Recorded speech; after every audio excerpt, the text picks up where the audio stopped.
The Material World 16.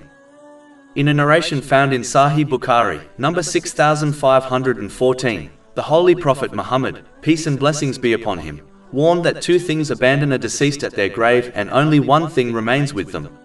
The two things which abandon them are their family and wealth, and the only thing which remains with them are their deeds. Throughout history, people have always concentrated the majority of their efforts to obtaining wealth and a happy family. Even though Islam does not prohibit these things, as they may be required to fulfill one's responsibilities and duties. Islam only discourages Muslims from striving for these things beyond their needs, and in cases when these things prevent one from using the blessings they have been granted in ways pleasing to Allah, the Exalted. One must strive to obtain the needed wealth to fulfill their responsibilities according to the teachings of Islam, and obtain a family which will encourage them to prepare for the hereafter. These are both considered good deeds when utilized in such a manner. This is confirmed in a narration found in Sahih Bukhari, number 6373. This is the sign of an intelligent person who gives priority to the thing which will endure and support them in their moment of need, namely, righteous deeds. On the other hand, the one who allows their wealth and relatives to prevent them from using the blessings they have been granted in ways pleasing to Allah, the Exalted, are described as losers in the Holy Quran. Chapter 63 Al-Munafiqun, verse 9. O you who have believed, let not your wealth and your children divert you from the remembrance of Allah. And whoever does that, then those are the losers. Some may incorrectly believe they are close to Allah, the Exalted, as He has bestowed them with great wealth and family. But Allah, the Exalted, clears their confusion by declaring that the one who is dearer and nearer to Him are those who believe and perform righteous deeds. Chapter 34 Saba, verse 37. And it is not your wealth or your children that bring you nearer to us in position, but it is by being one who has believed and done righteousness. In another place of the Holy Quran, Allah, the Exalted, warns mankind that their wealth and relatives will not benefit them in the hereafter unless they reach the hereafter with a sound heart. Chapter 26 Ash-Shu'ara, verses 88 to 89. The day when there will not benefit anyone wealth or children, but only one who comes to Allah with a sound heart.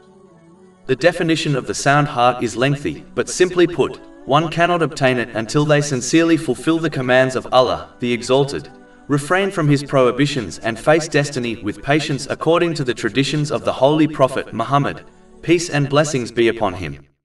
This will ensure they adopt positive characteristics and eliminate negative characteristics. The one who possesses good character will fulfill the rights of Allah, the Exalted, and people, by using the blessings they have been granted in ways pleasing to Allah, the Exalted. The one who behaves in this manner possesses a sound spiritual heart and body. In addition, one's wealth can only benefit them in the hereafter if they send it ahead of them by spending it on ongoing charity projects. This is confirmed by the Holy Prophet Muhammad, peace and blessings be upon him, in a narration found in Jami' at-Tirmidhi, number 1376. The same narration informs mankind that a righteous child praying for the forgiveness of their deceased parent will be accepted also. Unfortunately, in this day and age, many children are too busy seeking their inheritance to supplicate for their deceased parents. It is important to understand that raising a righteous child who supplicates for their deceased parent is not possible to achieve if the parents do not perform righteous deeds themselves during their lives, i.e. leading by example. Secondly, it is not the way of the Holy Prophet Muhammad, peace and blessings be upon him, or his companions, may Allah be pleased with them all, to abstain from performing righteous deeds and hope others will pray for them after they depart from this world. One should strive for righteous deeds while they are alive, and then hope others will pray for them after they pass away. It is important to understand that only the wealth one sends forward to hereafter will benefit them. This involves spending one's wealth in ways pleasing to Allah, the Exalted, such as spending on fulfilling one's responsibilities and duties, such as the education of their children. All wealth spent on vain or sinful things will become a source of stress for the owner and may well lead to their punishment in both worlds. Those who withhold the obligatory charity out of greed have been warned of dreadful punishments. For example, a narration found in Sahih Bukhari, number 1403, warns that a person who commits this grave sin on the Day of Judgment will encounter a huge poisonous snake which will wrap around them and bite them continuously. Chapter 3 Ali Imran, verse 180. And let not those who greedily withhold what Allah has given them of His bounty ever think that it is better for them. Rather, it is worse for them. Their necks will be encircled by what they withheld on the day of resurrection. A narration found in Sunan Abu Dawood, number 1658, warns that on the Day of Judgment the gold and silver a person owned will be heated up in the flames of hell, and their bodies will be branded with it, if they failed to donate the obligatory charity due on it. Furthermore, any wealth left behind by the deceased will be left to others to enjoy, while the deceased is held accountable for collecting it. It is important to note, if a person knowingly leaves wealth to someone who is not fit to possess it and thus misuses it, then the deceased may well be held accountable for this also. Conversely, if one leaves wealth behind to someone who spends it correctly, then the deceased will face much regret on the Day of Judgment when they observe the great reward given to the one who spent it correctly. The Holy Prophet Muhammad, peace and blessings be upon him, made it clear in a narration found in Sahih Muslim, number 7420, that a person can only use their wealth in 3 ways. The first is the wealth which is spent on their food. The second is the wealth spent on their clothes, and the final wealth is what they spent in ways pleasing to Allah, the Exalted.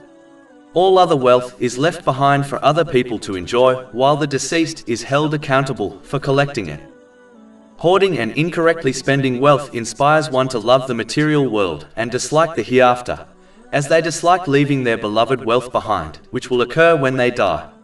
The one who dislikes the hereafter will not adequately prepare for it, meaning they will not use the blessings they have been granted in ways pleasing to Allah, the Exalted. In addition, if one desires to adopt true piety, then they must be ready to spend their wealth for the sake of Allah, the Exalted. Chapter 3 Ali Imran, verse 92. Never will you attain the good reward until you spend in the way of Allah from that which you love. In reality, wealth is a strange companion, as it only benefits someone when it leaves them, meaning when it is spent in the correct way. A person would be labeled a fool if they went on a long trip without any provisions.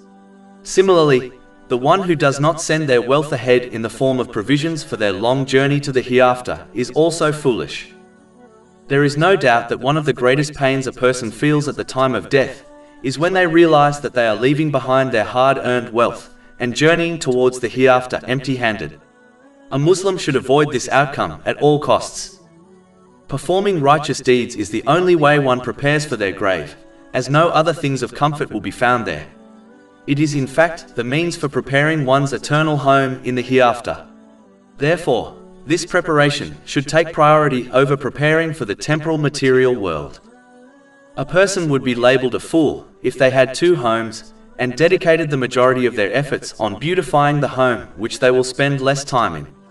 Similarly, if a Muslim dedicates more time and effort in beautifying their temporal home in this world over the eternal home of the hereafter, they too are simply foolish.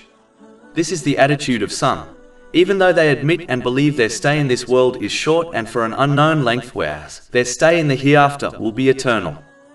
This attitude indicates a lack of certainty of faith, and it is therefore vital for anyone who shares this mentality to seek and act on Islamic knowledge in order to strengthen their certainty of faith before they reach the hereafter, bereft of all good.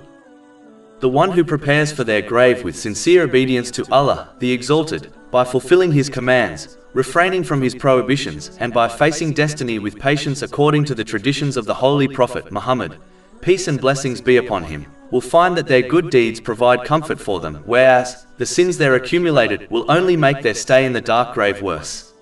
A Muslim should therefore perform good deeds during their strength and ability, before their time of weakness arrives. Each Muslim should recognize the reality indicated in the main narration, and therefore use the blessings they have been granted, in ways pleasing to Allah, the Exalted, before they reach a time when their request to be given more time to perform righteous deeds will be denied. Chapter 63 Al-Munafiqun, verses 10 to 11. And spend in the way of Allah from what we have provided you before death approaches one of you, and he says, My Lord, if only you would delay me for a brief term so I would give charity and be of the righteous. But never will Allah delay a soul when its time has come. They should reflect now on their deeds, so that they can sincerely repent from sins and strive harder to perform righteous deeds before a day arrives when reflecting will not benefit them. Chapter 89 Al-Fajr, verse 23. And brought within view that day is hell. That day man will remember, but how, i.e., what good to him will be the remembrance. Let each one ponder over those who passed away before them, and their inability to perform more righteous deeds, to comfort them in their moment of need. Make haste before this time arrives, and prepare for the inevitable. Chapter 15 Al-Hijr, verse 99. And worship your Lord until there comes to you the certainty, i.e., death.